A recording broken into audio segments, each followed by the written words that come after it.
Alright guys, and welcome back. Today we'll be looking at the new survivor that has been released in Dead by Daylight. As we can see, her name is Youngjin Lee. Now let's go into a little bit of detail about her. Now her first perk that she starts with is going to be called Fast Track. These perks are unlocked at level 30, 35, and 40. Now what does Fast Track actually do? Basically, whenever a survivor is hooked, you will receive 3 tokens. Now this does stack. You can receive 6 tokens if 2 people have been hooked. Now what do the tokens actually do?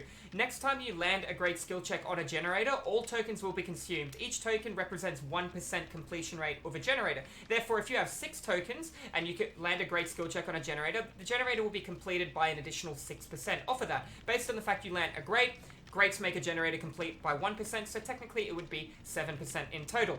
Now, this is a bit of an interesting perk because it requires your teammates to be hooked in order for it to work. Now, you don't want your allies to be hooked. Much like Kindred. Kindred excels when your allies are caught, and people will get caught throughout the trial, so therefore you can get value out of this perk.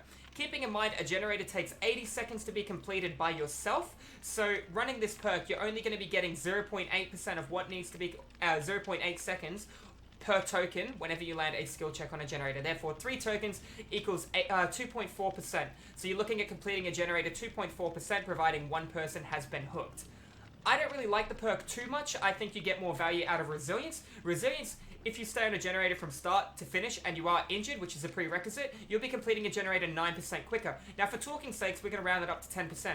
Generator takes 80 seconds to be done. Therefore, you're looking at knocking 8 seconds off a generator, providing you get no skill checks the entire time. If you were interrupted on the generator and leave, you still have had enhanced work on the generator. I can see Fast Track working against a killer that runs Pop Goes a Weasel, and you're trying to complete a generator before the killer comes running over because you know the killer's carrying somebody, and Tinkerer just activated for the killer because you can hear you heard the killer's heartbeat, then it disappeared. Like, I think it could be a decent perk under certain circumstances, but I personally wouldn't run it rather than Resilience, for example. And yes, it will stack with Stakeout if you did have tokens of Stakeout.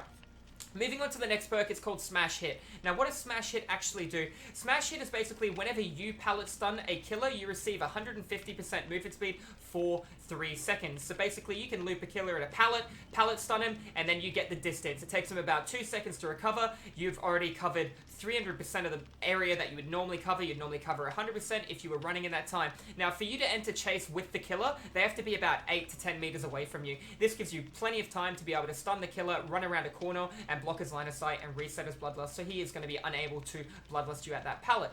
So keep these kind of things in mind. I don't actually think Smash Hit is a bad perk. I think it could be really fun. It could be used while you're injured or on full health. So just keep these kind of things in mind as well. Therefore, there's no luck dependency in terms of dead hard and latency. It's going for a pallet stun, and if he respects a pallet, then that gives you time to reset bloodlust as well and run away, providing the circumstances are he doesn't try and bloodlust you around the pallet.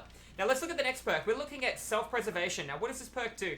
Whenever a survivor is hit with either a basic or a special ability and within 12 meters of you, 12 meters is very short. For example, that is half the heartbeat of a huntress.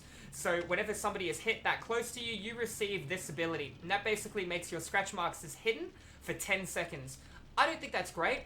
I don't think you should be 12 meters within an ally getting attacked. If you are, you should probably just dip for spacing and apply pressure towards another generator, maybe save somebody from the ground if they're lying on the ground. You know, you can take advantage of that time. You shouldn't really be stacking as close. Now, alternatively, I understand if you just came in and hook saved somebody and you took a hit for them, it does hide scratch marks. It doesn't hide blood, which lasts 10 seconds. And it doesn't hide sound. Therefore, if you're injured, you'll still make a cry of pain if you don't have iron will. If you're running on wooden floorboards, dirt, pavement, concrete, tiles, gravel, it still makes a lot of noise that the killer can track you with. So keep these kind of things in mind. Anyways, that's going to be a first look at the new Survivor. I hope you guys enjoyed the video. I do education, informative, DVD killer, and Survivor content over at Twitch. If you guys want to tune into the live stream, it'd be great to have you guys on in there. Thank you all for watching, guys, and I'll see you in the fog in the next video. Have a good one.